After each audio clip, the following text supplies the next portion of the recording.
Дэлхийн монголчуудын энэ жил радио 88.3-ыг сонсож байгаа сонсогчтанд баярлалаа. 7 хоног бүрийн Давос баасан гарагт яг энэ мөчид 9 цаг 10 минутанд танд хүрдэг Hot Topics нэвтрүүлэг эхлэхэд бэлэн болсон байна. За, ямар нэмэхийг халуун дээр нүрэтэ Hot Topics нэвтрүүлгийг 3 дугаар студиэс хөтлөгч миний бие Царим Мутай Ари, за мөн Ааш Мутай Ари нар хамтран хүргэдэг. За, найруулагчаар Борхогийн Чинбат нар ажиллаж байна. Манай Hot Topics нэвтрүүлэгтээ Ар Жанжуулангийн анхны ундрагаас савлсан Рашан хамтгаатай Жанжуулан хамтран ажиллаж байна. За мөн Азийн 25 урамшууллаараа Mobicom хамтран ажиллаж байна. Өглөөний минь Ари сайхан амарсан уу? Өглөөний минь сайхан амарлаа, сайхан амарв уу? Сайхан амарсан. За Hot Topics нэвтрүүлэг бол дэлхийд дахинд ямар сэдв хүмүүсийн анхаарлыг хамгийн их татаж байгаа вэ? Энэ тухай яг одоо халуун дээр нь яг одоо цаг дээр нь энэ цаг мөчөөс өмнө 24 цагийн турш Google дээр хайлт хийсэн хамгийн их хайлт байгаа хайлтуудыг илрүүлж гаргаж ирээд ярьдаг Google Trend платформ дээр тулгуурладаг юм нэвтрүүлэг байгаа. За эхний мэдээ юу бэ? Ари цаагуурч юу болоод байна? За өнөөдөр миний хувьд Hot Topics-оор ямар мэдээлэл хүргэх вэ гэхээр Америк нэгдсэн улсын холбооны одоо прокурор байсан эмэгтэй учир бүтүүлгээр гэртээ амнасаа алдсан тухай мэдээлэл цацагдаад нэр нь тренд дээр орж ирсэн байна. Тэгэхээр би энэ Jessica Alba гэдэг бүсгүйн тухай мэдээлэл хүргээд үргэлжлүүлээд Францчууд ч ерөөсөө нэг хувьсгалч арт түмэн гэдгээр алдартай тий. Дэлхийн хувьсгалыг эхлүүлсэн хүмүүс тий. Тэгэхээр Францад болохоор яг одоо арьс өнгөөр ялгуурлagчдын эсрэг ийм өргөн хэмжээний жагсаалт цуглаан иргэдийн дунд өрнөд байгаа тухай мэдээлэл хүргэнэ. Энэ бас мэдээж яг тренд дээр орж ирээд яг энэ жагсаал яаж өрнөд байгаа, за жагсаал юунаас эхлэлтэй, за үргэлжлүүлээд яг энэ жагсаалын ингээд дараагийн үр дүн юунд хүрэх боломжтой вэ гэд нэмээд бас Францын 2027 онд болох ерөнхийлөгчийн сонгуулийн талаарх мэдээллийг багцлаад хүргээд за тэгээд төгсгөлд нь бас одоо Канада улсад сонгуул болгож байгаа ерөнхий сонгуул. Тэгэхээр Канадын парламентын сонгуулийн үйл явц яг ямар хувьтай явж гэнэ үү? За тэгээд яг одоо намаадлах болоод нэр дэвшигчд буюу намын удирдлагуудын байр суурь ямар байна? Мэдээж яг одоо Канадын хувьд тулгамдаад байгаа асуудал болох Америкийн нэгдсэн улстай тогтоох дараагийн харилцаа юу байх вэ гэдэг тал дээр Канадын эрх баригчдын одоо баримталж байгаа байр суурийг хүргэнэ. За би Google Trend-ийг шүүж үзээд ингэсэн. Megan Trainor гэдэг хайлт 20 мянган хайлттайгаар тэргүүлсэн байна. Америкийн нэгдсэн улстай ер нь бас Их Британд бас энэ дээгүүр орж ирсэн байлээ. За энэ Солонгост цаг агаар 200 мянган хүн хайсан байна. За Солонгосын хайлт бол ер нь бол нэг 20 мянга 10 мянгатаар дунджаар байдаг бол их огцмоор 200 мянган хайлтаар цаг агаар гэдэг хайлтыг Солонгосууд тайгаад эхэлсэн байна. Энэ тухай олж мэдснээ хуваалцсан. За мөн Vanessa Trump гэдэг хайлт яг одоо цагийн өмнөөс эхлээд буцаад 100 мянган хайлтаар тэргүүлээд эхэлсэн байна. За Vanessa Trump-ын тухай бол бүгдээрээ ярьж ирсэн. Гэхдээ энэ удаа ягаад буцаад ороод ирсэн болоо гэдэг нь бас сонирхолтой санагдаж магадгүй. За мөн Wyatt Hendrickson гэдэг энэ хайлтаас Америк нэгдсэн улсад 200 мянган хайлтаар тэргүүлсэн байна. Энэ хүн одоо ямар учиртай хүн ингээд бас дэлгэрүүлж ярьж амжуул ярина. За мөн Оросд нэгэн сонирхолтой хайлт орж ирсэн. Demi Moore-ийн хайлт Оросоор орж ирсэн байлээ. Оросын хайлтаар. За тэгээд Орос дээр бас нэг зөвхөн Орос биш, ер нь Demi Moore-тай холбоотой мэдээллийг Оросууд илүү их сонирхож байгаа юм шиг байна лээ. За гих мэтчлийн мэдээллүүдийг одоо надад байна. Тэгээд аригийнхаа дараа мэдээлэл хүргэнэ. За эхний мэдээлэл дээр оръё. За тэгэхээр энэ Jessica Alba гэдэг нэр түрүүн би Америкийн нэгдсэн улсын трендийн 2 дугаар нүрнээс оллоо да. За тэгэхээр ерөнхийлөгч Jessica Alba гэдэг нэмэгтэй тухай ярихын өмнө яг хизээ ажилд томилогдоод хизээ ажиллаа өгсөн тухай нь бас ярих хэрэгтэй. Ягаад тэгэхээр яг одоогоор энэ хүн бол одоо нас урахынхаа өмнө холбооны одоо прокуророор ажиллаагүй байсан. Буюу 2021 онд Joe Biden-ы томилгоогоор Виржиниа мужийн одоо прокурор болсон энэ нэмэгтэй яг ингээ 2025 оны 1 сарын 20-ны өдөр Дональд Трамп тангараа өргөсөн өдөр өөрийнхөө хүсэлтээр ажиллаа хүлээлгэж өгсөн байт юм байна. За. Тэгэхээр 43 настай прокурор бүсгүй хувьд болохоор Виржиниагийн Александра хотод байх гэртээ 3 сарын 22-ны өдөр таалалт өгсөн багт нь одоо цагдаагийнхан ингээд мэдээж нөгөө дуудлагын дагуу очиод ингээд нас орсон байна гэдгийг зарласан. Тэгэхээр яг одоогоор болохоор яг ямар шалтгааны улмаас тэг гадны нөлөөтэй юу нөлөөгүй юу эсвэл одоо жам ёсороо юу биеийн байдал нь муудсан уу гэдэг мэдээлэл бол байхгүй байна. Гол нь энэ хүн өөр төрийн дээд албан тушаал одоо тэг хууль хяналтын байгууллага том албан тушаал хашиж исэн. Тэгээд нэмээд бас Дональд Трампын засаглалыг бас эсэргүүцэжсэн гэдэг ийм байр суурьтай байсан болохоор ялтчгүй ингээд гинтийн энэ одоо 43 настай хүн гэдэг бол залуу шүү дээ. Тийм ингээд зурдын энэ нөхөл нь болохоор ингээд олонний анхаарлын төвд ороод Виржиниагийн Виржиниа мужаас одоо муж улсаас яг энэ томилогдож болсон прокурор эмэгтэй өвглийн тухай хүмүүс хайгаад байна л да. Прокурор гэдэг чинь одоо маш өндөр албан тушаал шүү дээ, тий. Тэгээд ерөнхийлөгчийн ер нь гол хийдэг цөөхөн хэдэн ажлуудын нэг нь прокурор хуулийн одоо зарим хүмүүсийг томилохоор зохицуулагдсан байдаг ихэнх улсад. Тэгэхээр прокурор эсрэг талын төлөө ажиллаж исэн прокурор ерөөсөө яг ерөнхийлөгч сонгогдоод удаагүй ингэ нас орчин гэдэг нь бас их тийм улс төрийн аллах байсан уу ч гэдэг юм уу олон тийм хардталтыг дагуулад хүмүүс гайхаад бас сонирхоод байгаа юм шиг байна тийм. Одоогор бол тийм шинэ жил байхгүй гэж ойлголоо. Тийм аллах юм уу гадны нөлөөтэйс нь. Гэвтэл хүмүүс за тийм байж магадгүй ямар сони юм бэ яагаад нас орч байгаа гэд сонирхоод байгаа юм шиг шүү дээ. Хүмүүс угаасаа яг юм иймэрхүү мэдээлэл гарангуут мэдээж нэгтлийн буруутгах гэж их түргэн хайдаг болохоор магадгүй одоо аль нэг тийм тал нь буруутай байж магадгүй гэж хайгаад байгаа хэл та. Би яг одоо people's.com гэдэг сэтгүүлийн сайтыг дэлгэцэн сууж байна. Энэ дээр бичснээр болохоор за Джессика Апер бол 2021 оны 8 сард Жой Байдены санаачлагаагаар Виржиниа мужийн зүүн дүүргийн одоо холбооны прокуророор сонгогдсон. Нэрийг одоо дэвшүүлсэн. За тэгээд тухайн оныхоо 10 сард сенатын ингээд бүрэн одоо саналаар прокуророор томилогдоод ажиллаж исэн юм байна. Тэгэхээр 1 сарын 20-ны өдөр буюу яг тангараа өргөсөн дор нь юугаа яасан ажлаа хүлээлгэж өгөөд тэгээд ингээд гэр зур байсан юм байна л да. Тэгээд People.com-оос болохоор яг энэ үхлийн шалтгааныг ингээд одоо тэгээд тодруулахаар ингээд тухайн одоо Александра хотын цагдаагийн алба руу холбогдсон боловч ямар нэгэн хариу авч чадаагүй гэсэн ийм мэдээлэл хийсэн байна.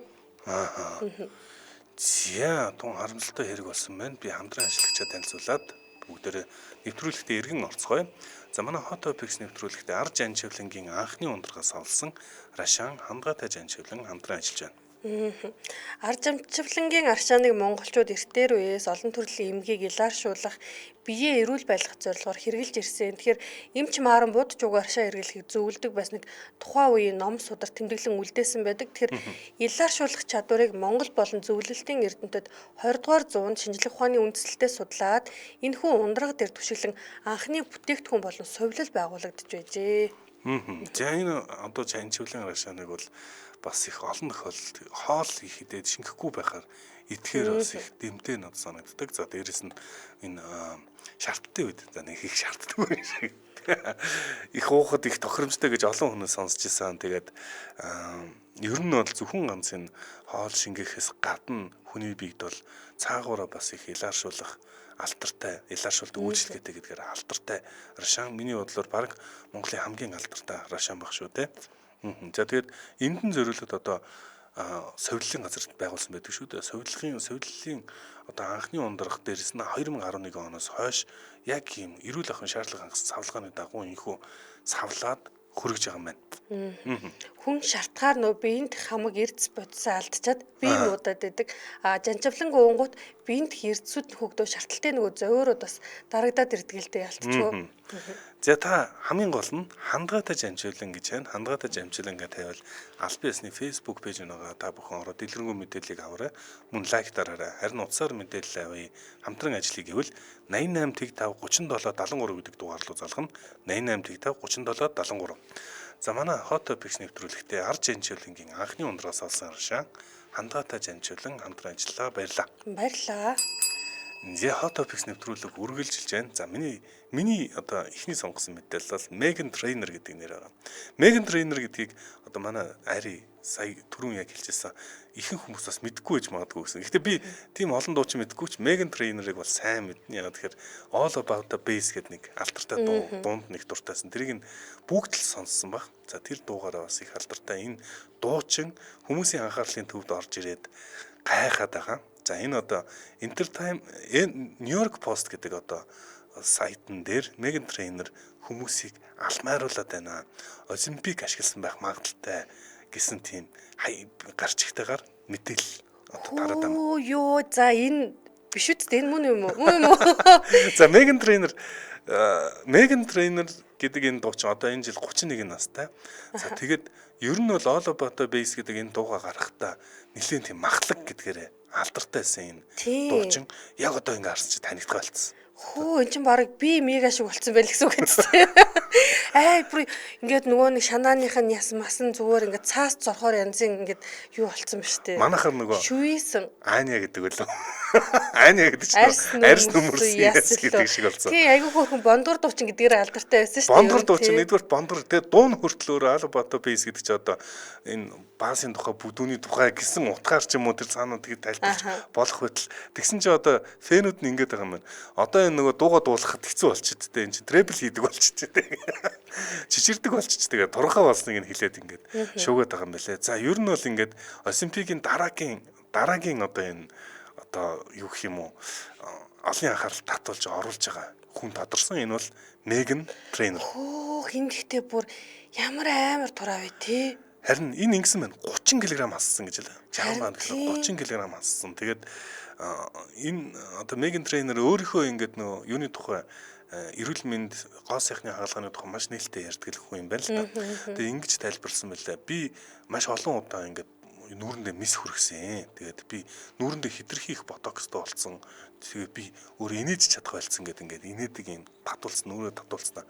Нуулгүй ингээд ярьсан энэ бүсгүй яагаад турах болсон шалтгаанаа тайлбарлахдаа энэ төрхтөө бас нэлээд тийм таргалсан юм бэлээ. Саяхан төрсөн. Тэгээд амарчхтаа их таргалсан. Тэгээд ингэж өөрөө тайлбарсан байна. Кесрийн хаалгаар төрсөн гэдэг шүү дээ. Бас хэцүү төрсөн. Би хүүхдэд хамт маш хүнд харанхуй газар байжгаад ирсэн. Маш хэцүү газар байжгаад ирсэн. Тэгээ би хүүхдийн хөдлөөд хичээх хэрэгтэй байна гэж бодсон. Тийм учраас би ингээд 7 хоногт 3 удаа дасгал хийж байгаа, дасгал хөдөлгөөн хийж байгаа маш ихэндээ анхаарж байгаа гэж өөрөө тайлбарсан байлээ. За гэхдээ хүмүүс бол за энэ бол Олимпик л биш дээ. Олимпик бол солиотой юм а гэж. Одоо солиотой юм а гэсэн тийм комментууд их олон байгаад байна.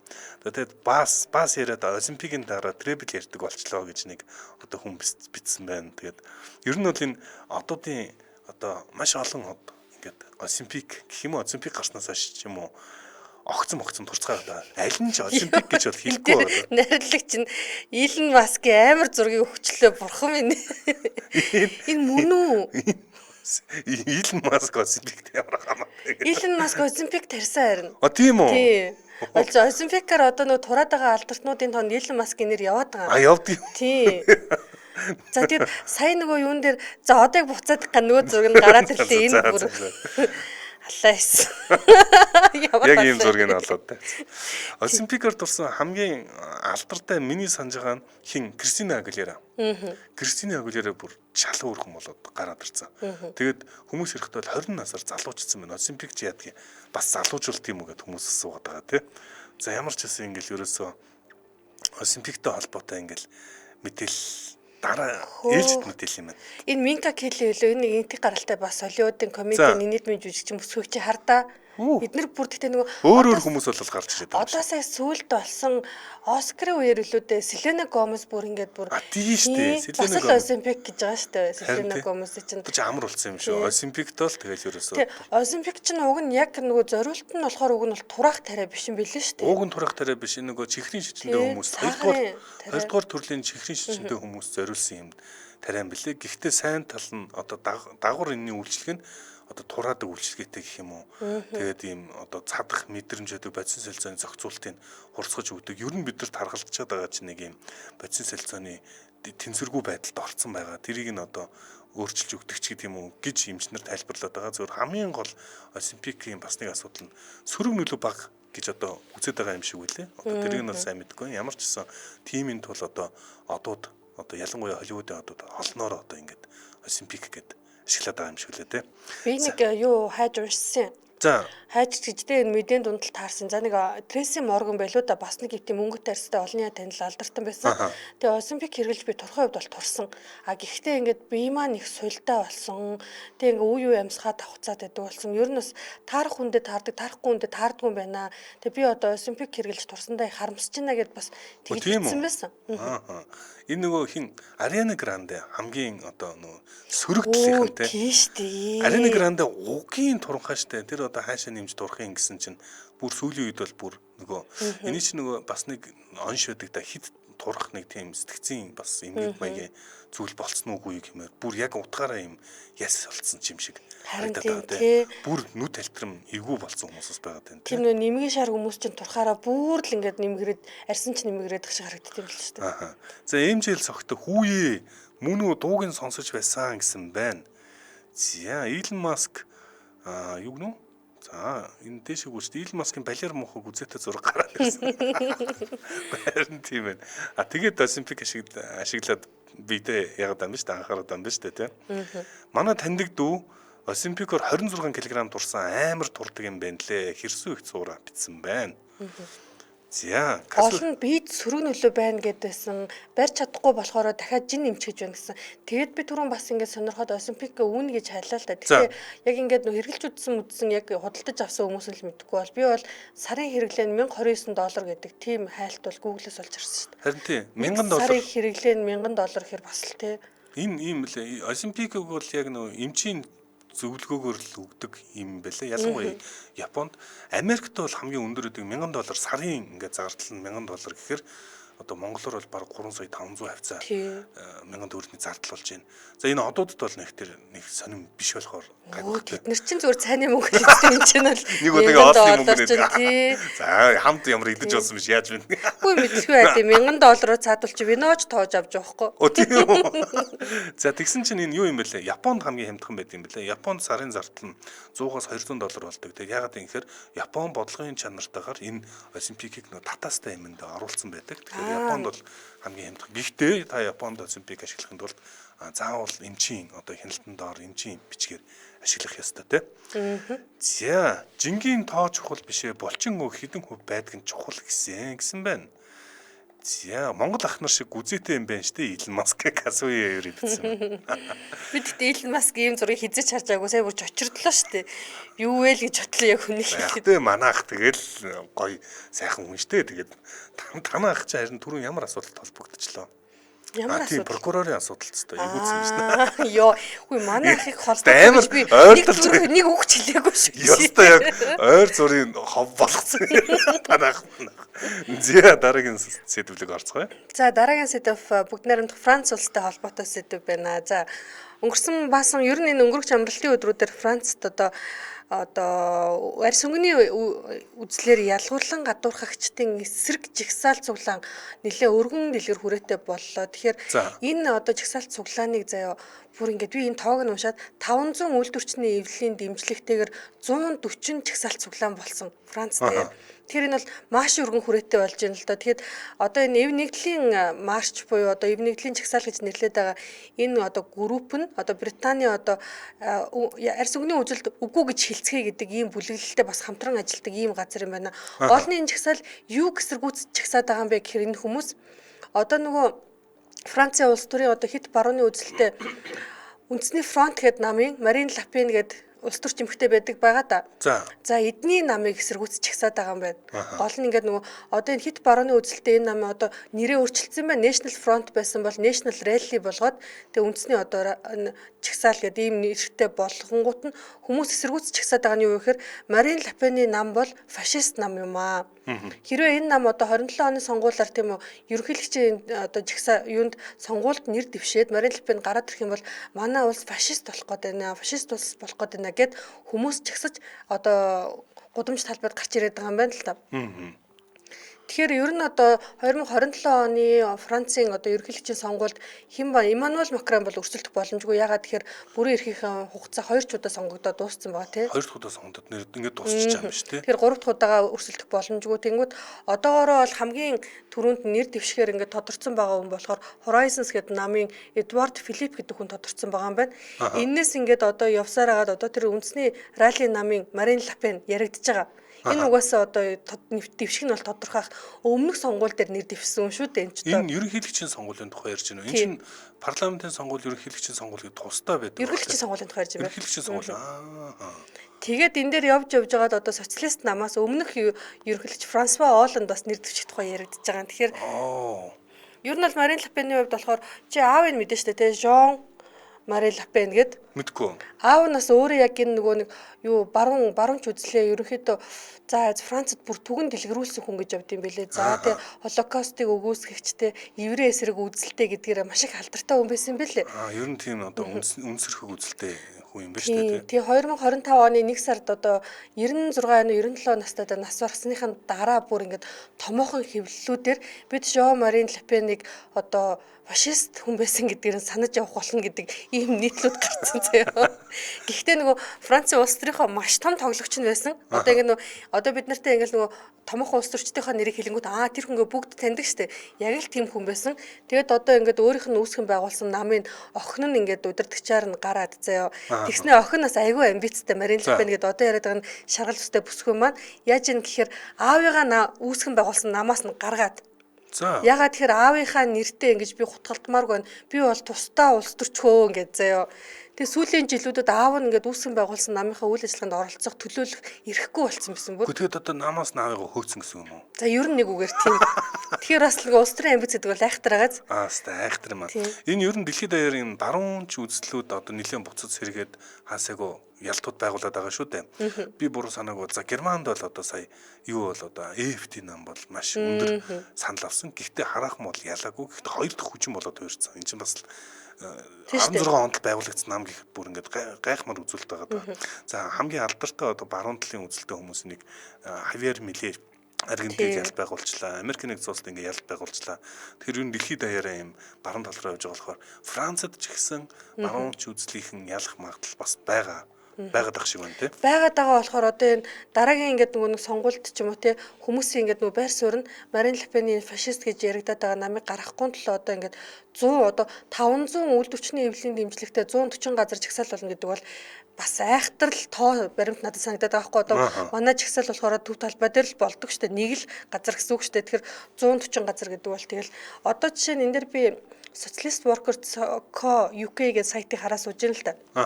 За Францын одоо 700 ингээд оршин суугчтай өмнөд нутагт байдаг Rios гэдэг тосгонд тосгоныхын бас энэ жагсаалд оролцсон заяа. Гэхдээ өнгөрсөн 8 сард эднийхэн болохоор Марин Ле Пений намаас нэр дэвшигчийг сонгож гаргасан хэрнээ одоо бол энэ намын баримталж байгаа тийм үү одоо үзэл баримтлалын эсрэг жагснаа гэдэг ийм байр суурийг одоо Rios гэдэг намынхан яаж ин л да. Намынхан гэдэг тосгоныхан ярьж. Тэгэхээр Марин Ле Пений үндэсний ралли гэдэг нам болохоор за цагаачлалыг эсэргүүцдэг. За хууль ёсны цагаачлал буюу одоо нөгөө бидний сайн ойлгоод байгаагаар ногоон карт олох энэ одоо явцыг тийм үү зөвхөн Америк гэдэг ч гэсэн ингээд нэг тийм хууль ёсны цагаачлалах бас үйл явцыг эсэргүүцдэг.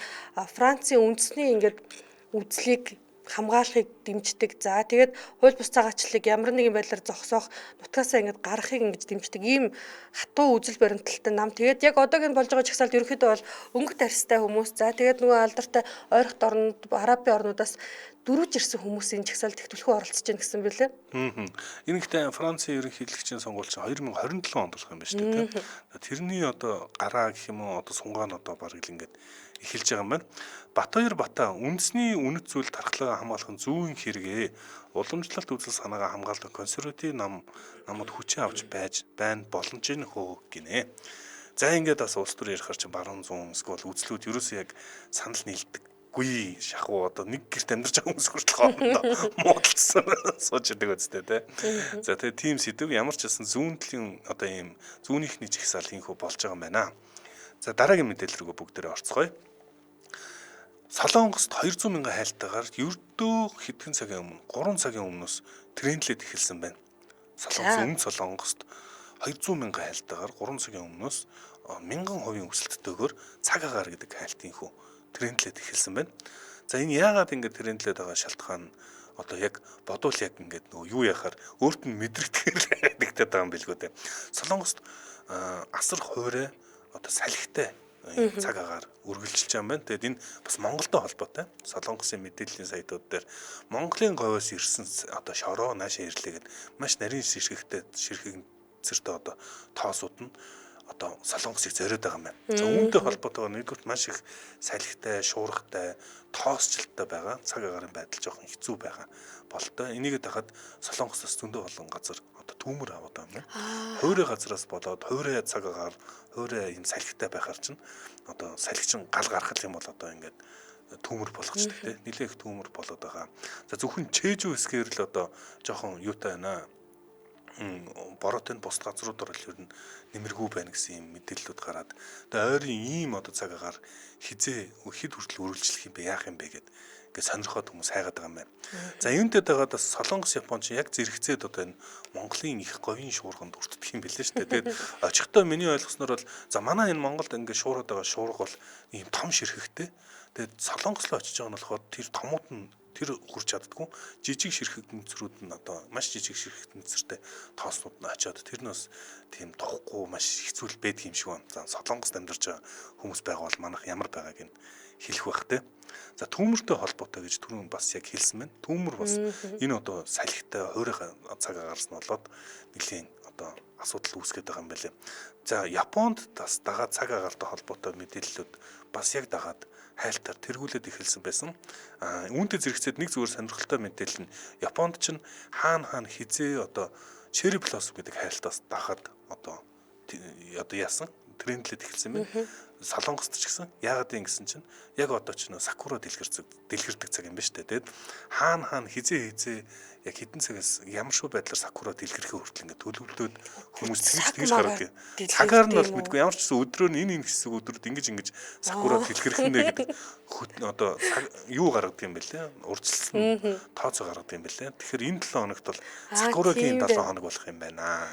Хапур ингээд хаасаагүй одоо нэг газар утга дээр заасан шүү дээ 3 сарын 25 27 4 сарын 3 ингээд би бодлоо шүү дээ. За 4 сарын 3-ны 9 цаг 17 минутанд гээл тэнгуут дэлгэрэлгүй болов гэж бодлоо. Би ч тэнэг хүндээ тэгээд бид хоёр ч одоо тэгээд за хүлээгээл сууж шүү дээ 3 цаг. Би бүр яг сая тийм бодоол суужилээс ч байгаа харсан. Цаг агаартай холбоотой бас Оросын холбооны улсад цаг агаартай холбоотой мэдээлэл гарсан байсан. Тэгээд Оросын холбооны улсад юу гэж ямар хайлтууд тэргүүлээд бас байгаа вэ гэхээр цаг агаартай холбоотойгоор цахилгаан сорон зоо орон үүснэ гэж одоо юунууд мэдгдсэн байна. Энэ цаг уурчид болон одон орончид мэдгдсэн байна. Ягаад гэхээр нарны бас идэвхжил бас их явагдсан юм шиг байна. Ойрын өдрүүдэд намд ор өнөөдөртөө 3 сарын 24-нд гайг байж байгаад маргаашнаас маш хүчтэй цахилгаан соронзон шуурга дэлхийд мэдрэгдэнэ гэсэн. За ингэхээр хүний бас даралт өөрчлөгддөг олон ингээд за хууч одоо мань мэтнүүл үеэр жоохон ингэдэг. За хүмүүс намайг аригуу нэг доош нь итгэлээдсэн ингээ өөрөө л ярьлаа шүү. За одоо тааруулж ярьлаа гэдэг. Ямар ч байсан ингээд бас цахилгаан соронзон шуурга ойрын өдрүүдэд болно гэж мэдгдсэн байлээ. Тэгэхээр нэг гоё зүйлэн цахилгаан соронзон орны одоо давуу тал ноднин жил бас мэдгдсэн. Туйлын туяа дахиж ажиглагдчих магадгүй. Монголд харагдаад л үү те. Монголд харагдсан одоо би юу анх удаа л харсан туйлын туяа ноднин бол. Тэгээд яагаад тэгэж ажиглагдсан маш хүчтэй одоо нарны идэвхжил явагдсанаас болдго юм байлээ.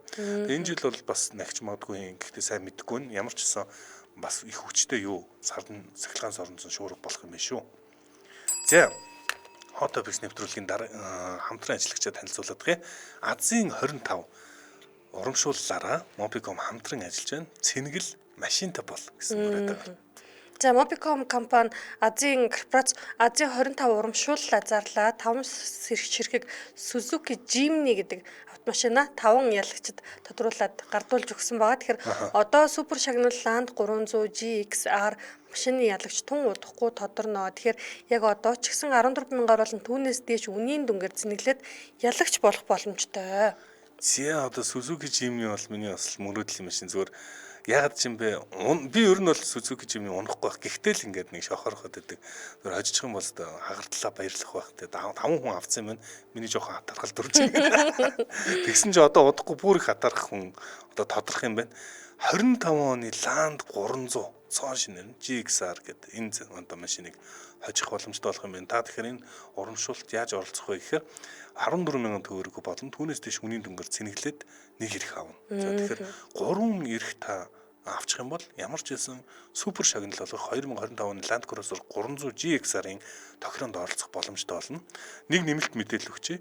25,000 төгрөгийн онцлог карт гэж байдаг. За энэ одоо карт бол нэмэлт даатгаар цэнэглвэл шууд 2 эрэхтэй болох юм байна. За 14,000-аар 2 цэнэглэнээс зарим нь бас 25,000-ын онцлог картаар цэнэглжүүл шууд 2 эрэхтэй болох нь байна. За олон цэнэглэх тусам та ялагч болох магадлал чинь илүү нэмэгдэнэ. Тэгэхээр цэнэглээд ялагч болоорой. За 14,000 болон түүнээс дээш үнийн дүнтэй нэгж болон датагаар цэнэглэхийг уриалж байна. За дэлгэрэнгүй мэдээллийг Mobicom-ийн дугаараас буюу 2222-оос авч болно. Хэрвээ та Mobicom-ийн дугаар барьдаггүй бусад сүлжээнээс залгаж байгаа бол 1822 гэж залгана шүү.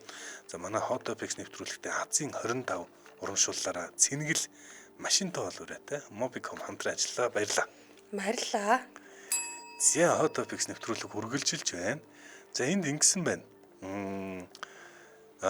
Юу гэнэ? За өнгөрсөн Солонгос төмөр их байна гэд онц байдал зарлалаа гэж утсанд мессеж ирээд байгаа гэсэн байна. За тэгээд дээрэс нь шар тоосонсор гэж нэрлэдэг. Тэгээд шар тоосонсор өнөөдөр хэвэн байна, маргааш маш ихсэх юм байна. Энэ үед маск зүү гэж зөвлөдгөө гэд. Одоо манай нөө PM 2.5 гэдэг шүү дээ. Чи нөгөө утаа байгаад утаа нь ингээд хортой госоо илүү тоосонцруудыг босгоод тэр одоо нэгт агарын нэгт нь өндөр болчихоор шар тоосонцрууд нь хөвөөд эхэлдэг. Тэгээ тэр нь уушгинд орохороо бас их хохироод байдаг шиг ер нь нарийн тоосонцрууд бас хүний биед маш их аюултай гэдэг. За тэгээд энэ одоо Монголын говьос атсан тэр их тоосонцор чинь жижигүүд нь тийшээ очиад бас энэ Солонгос Японуудыг зовоогоод байдаг юм байна. Тэр нь л одоо яг болж байгаа юм байна. Монголын үнэртэй салхи гэдэг шиг Монголын элстэй салхи л очиод байгаа юм шүү дээ тий. За тэгвэл ингэсэн байна. Монголын хавар ааш муутай айр ихчээс илүү олон ааштай юм байна гэсэн. Йоо, энийг бүр нэг баярлж уушчихдээ. Гэхдээ би бол айрыг одоо ааш тийм олон ааштай гэж бодохгүй. Ганц л ааштай. Тэр нь муу ааштай. За дараагийн мэдээлэл рүү орцгоё. Hot Topics маань Яман намхыг халуун дээр нуратаагаар радиогийн 3 дугаар студиэс үргэлжилж байна. Тэгэхээр дараагийн мэдээлэл бол Канада улсын улс төртэй холбоотой. Яагаад ч юм өнөөдөр Google Trend-ийг би ингээд өглөө ирчээд өглөөс ирчээд хайдیں۔ Тэгээд эндээ ирчээд дахиад ингээд давхар шүүгээд хайхад битүү спорт байлаа. Бүр өнөөдөр үнэхээр гайхамшигтай их спорттой байлаа. За тийм энэ их спорт дундаас бас мэдээлэл олж барьж шүүж олж авах бас л өнөөдөр бол их сонирхолтой байлаа л да. Тэгэхээр спорт сонирхолж байна. Харин тийм би бүр сүүл рүүгээ нөө хөт бүг уншлаа штэ. Сум уншлаа. Тенс уншлаа. Тэгээд нэг гол нь яг би унших үед уншаад байгаа юм хүмүүст ингээд нөө хүргэж ярих тал дээр би өөрөө спорт сайн мэдэхгүй болохоор жоохон газар авахгүй байх гээд жаахан айчлаа л да. За тэгээд ингээд явсаар Канадын тренд дээрээс одоо энэ Марк Карни гэдэг хүнтэй холбоотой мэдээллийг татаж гаргаж ирсэн. За Марк Карни бол энгийн нэг хүн биш л дээ. Алдарт нөгөө нэг одоо манай ертөнцийн хамгийн царайлаг улс төрчөөр нэг үе нэрлэгдэж байсан Жастин Трюдогийн оронд Канадын ерөнхий сайдын албан тушаал дээр суугаад байгаа Марк Карни гэдэг одоо энэ 60 настай одоо өмнө нь Английн төв банк, Канадын төв банкнд бас одоо удирдах албан тушаал хашиж байсан энэ хүн маань ээлжид бус сонгуул зарлаад байгаа тийм үү? Тийм үү. Тэгэхээр 4 сарын 28-ны өдөр Канадад сонгуул болно, парламентын сонгуул болно. Би сайн мэдгүй Канадын улс төрийг нарийн мэдгүй. Гэхдээ Трюдо бол намын даргаасаа буусан гэж би ойлгоод байгаа. Тэгэхээр ингээд намын даргаас буучингууд тэр нам нь ялцсан юм чинь үгүй дараагийн ерөнхий сайд өөрсдөө намаасаа томилчиж болж чадсан шүү дээ. Тэгэхээр Канадын ерөнхий сайд биш хэрвээ ээлжид бус бол одоо нам доторх сунгаа болох хэрэгтэй юм шүү. Эсвэл ингээд шууд ингээд тэрнээс нь болоод Канад ээлжид бус сонгуул зарлагдсан юм тийм. Ээлжид бус сонгуул. Тийм үү. За. Чи нана нэг батгалгаажуулаад хайда. За. Надад итгэхгүй байл. Үгүй би юмаа ярьж. Би зүгээр ойлгохгүй болохгүй. За тэгэхээр Канада улсын хувьд болохоор Америк нэгдсэн улстай за худалдааны дайнтай байгаа. Ятгаад Дональд Трамп одоо Канадыг 51 дахь мужаа болгоно гэд зарлцсан тий. Тэгэхээр яг одоогоор болохоор ингээд нөгөө хүмүүсийн хувьд болохоор яг энэ одоо гаднаас ирж байгаа занал хэлэх юм уу? Энд чи одоо нэг ясандаа занал хэлэх гэсэн үг шүү дээ. Түрмгийллийн яг энэ нөхцөлд яг аль намд саналаа өгөх вэ гэдэг дээр нэлээд одоо бодлогошорсон дараагийн Канадын ингээд улс төр гэхээсээ илүү яг нэг тусгаар тогтнол үнэт зүйлийг хамгаалж чадах яг нам нь аль вэ гэдэг дээр сонгогчд иргэдийн хувьд бас нэлээд хуваагдсан байр суурьтай байгаад байна л да. Тэгэхээр яг одоо энэ либерал намын дарга Марк Карнигийн хувьд болохоор Трюдогийн дараа одоо ингээд ерөнхий сайдын тангараа өргөсөн байгаа. Тэгэхээр Канадын одоо яг энэ Марк Карнитай өрсөлдөх хүн болохоор 40 настай байна уу? Нэлээд залуу улс төрч байгаа. Пьер Поливре гэж залуу улс төрч консерватив намын одоо удирдагч залуу байгаа даа. Юу гэнэ? Пьер Полив. Яа, бурхан. Йоо, ингэж миний эго баясч байна. Үгүй энэ баясч байгааг нь харж байна. За би ганц сонссон юм а тэгээд. Эрдэмтэй хүн дараа өгдөө шүү ариун. Поливч юу гэж дуудлаа гэж. Пьер Поливре. За ямар ч сан тэгээд одоо Марк Карнегийн хувьд болохоор яг одоогийн байдлаар ингээд одоо Канадын улс төрийн ингээд тийм үү одоо амьдралын түвшин ингээд байгаагүй яг ийм хямралтай үедээ бид нар ингээд тулгараад байна. Яагаад тэгэхээр Америк нэгдсэн улсын ерөнхийлөгч Дональд Трампын үед бидний эсрэг те шудраг бус одоо тийм үү худалдааны ингээд нөгөө нэг арга хэмжээ авна гэж хэлсэн. Одоо мэдээж энэ чинь нөгөө татвар тарифын асуудал яригдж байгаа шүү дээ. Үүн дээр нэмээд манай тусгаар ингээд улсын тийм үү одоо ингээд би бүрэн бүтэн байдалд халдах ийм ингээд мэдээллүүдийг хийгээд байгаа. Энэ нөхцөлд одоо манай либералчуудын хувьд ямар нэгэн байдлаар одоо маш баттай улс ууртай ийм хариуг барихад бол бэлэн байдалтай байгаа гэсэн ийм мэдээлэл хийсэн. Пьер Полевре буюу одоо заайлтаа хэм бэлээ? Полевре гэсэн л дээ мэдгүй би. Зүгээр тэгж л одоо Google надад хэлж өгсөн юм аа. Пьер Полевре одоо энэ 45 настай заяа консерватив намын удирдагчийн хувьд болохоор за Трюдогийн одоо энэ засаглалын хугацаанд заяа Канадад бүхэл бүтэн 10 жилээр ухарсан. Тэгэхээр яг одоо бид нар болохоор энэ либералчуудын энэ зөөлөн ингээд одоо тийм одоо ийм одоо ингэж найр тавьсан ингээ арга барилаас татгалзаад илүү хатуу гараар бид нар ингээд юунд нөхцөл байдал тийм үү те олон улсын улс төрийн тавцан дээр тоглолттой өгсдөө гэсэн ийм байр суурийг баримтлаа. Тэгээд энэ чинь мэдээж одоо парламентын сонгуульд хоёрхан нам өрсөлдөхгүй тийм үү. Гол хоёр одоо манай хоёр эрх баригч нам гэдэг шиг л ингээд эрх баригч хоёр намын ингээ удирдлагууд хоорондоо одоо 4 сарын 28 гэдэг чинь юу хүн бах вэ? Сар гарангийн дараа л болох нь шүү дээ. Сонгуулийн ингээд үйл явцын үед яг иймэрхүү байр суурийг хоёлоо баримталж байгаа юм байна. Энэ Пьер Полевн одоо юу юм бэ? Баруун тийм консерватив намын юм байна те. Тэгэхээр барууны бодлого баримтлан ялах магадaltaй гэж магадгүй ягаад тэгэхээр угийн Justin Trudeau ч энэ либерал намын дараа үсэн те 10 жилийн турш Канад одоо ер нь эдийн засгийн хувьд бол ерөөсөө амжилт олоогүй. За мэдээж прогрессив бодлого халамж олон тийм давуу талууд гэж харж байгаа хүмүүс байгаах. Гэхдээ л гол асуудал нь эргээд эдийн засгийн асуудал одоо эдийн засаг дээр ялагдаад байгаа. Харин Марк Карни бол миний санджаар Трамптай л ерөөсөө алдсан гэдгээ бүр анханасаа одоо зарлсан. Бид нар Америк нэгдсэн улсыг хоккей дээрч худалдаан дээрч зүгээр ялна гэл. Тэгээд бид нар бууж өгөхгүй гэдэг ингээ үзээд байгаа юм л тэ. Тэгээд түрүү хоёлаа нөгөө Францтай бид энэ дээр ярьсан шүү дээ. За ингээд нөгөө одоо энэ дэлхийд даяар энэ барууны салхи салхилаад байна гэдэг тэ. Магадгүй энэ салхи бас энэ Канад руу салхижиж магадгүй гэж би яг түрүүн бодож суудсан л та. Харин тийм бас ер нь бол барууны талын одоо консерватив намынхан судлаа ахиулах тун магадaltaй гэж одоо тайлбарлаад лээ. За дараагийн мэдээлэл рүүгээ бүгдээрээ орцгооно. Ванесса Трамп гэдэг хайлт яг цагийн өмнөөс буцаад трендлээд эхэлсэн байна. Ванесса Трамп гэдгийг эргээд бүгдээрээ саний те. Юу илээ энэ чинь гэдэг. За би бол санаж байна. Танаа гэр бүлийн баг. Танаа гэр бүлийн хүн баг болсон биз дээ. 2 цагийн өмнөөс хойш 100 мянган хайлттайгаар яг одоо Америк нэгдсэн улсад 1000% өсөлттэйгээр инхүү Ванесса Трамп гэдэг хайлт гараад ирээд байгаа юм. Гэхдээ энэтэй холбоотой тийм олон мэдээлэл бол байхгүй. Энэ Tiger Woods-ийн шинэ одоо ихнэр найз охин гэж яриад байгаа. Тэгээд би бас бүр гайхаад Трамп гэдэг нэр ямар хүчтэй юм бэ? Энд чинь Трампыг хүүтэй суудсан байж байгаа салангуудаа Ванесса Трамп гэдэг овг авцсан. Би яг сая Hot Topics эхлэхээс өмнө бодсон шүү дээ. Tiger Woods Ванесса Трамптай гэрлэнгүүтээ Трамп гэдэг овгт олж байгаа гэдэг. За гүү элхүүдээ. Ихнэрээс овгийг аваад те сунгуудаа Tiger Trump гэдэг нэр. Яа Tiger Trump. За ямар ч байсан Ванесса Трамп яагаад ингэж сонирхолтой асуудал үүсэж байгаа хэрэг Tiger Woods-ийн өмнөх одоо ихнэртэй нь уцаар ирсэн юм байна. Тэгээ тэр тухайга мэдээлэл гаргасан. Ихнэртэй нь одоо энэ Tiger Woods хуучин ихнэртэйгээ салсан ч гэсэн энэ хоёр чинь дундаа одоо хүүхдтэй тэгээд хинтээ үерхэж байгаагаа баг зөвлөлддөг юм шиг байна X-уд одоо. Бас сонь тий. Манайх ч одоо X бол тэгэл блоклал дуусаа эцтэй тий. Ихэнхтэй. Хэн Tiger Woods бол баг ингээ би Ванесса Трамп гэдэг энэ бүсгүүтээ одоо үерхэж байгаа шүү гэж одоо хэлсэн юм шиг. Тэгсэн чинь нэрээ мөгөөд бүр дуу алдсан гэд бичсэн байл энэ сайт дээр. Тэгээд түүний шинэ найз охин Трамп нь одоо Tiger Woods-ийн хуучин юутай ихнэртэй нас ярилцсан юм байна. Тэгээ их тийм одоо юу эвтэйхэн гоё юм бүр санаанд оромгүй юм гоё дотн яриа болсон гэдэг өөрөө тэрийгэ тайлбарлсан. Тэгээ тэр өөрөө бүр ярилцлага өчөж байгаа. Өөрөө тэрний тухай би ингээд айгу awkward эвгүй юм шиг мөртлөө тэгээд их сонин ярилцлага болсон. Ягаад тэгэхээр эднээс үерхийн тулд одоо Tiger Woods бол хүүхдүүдэд их цаг зарцуулдаг.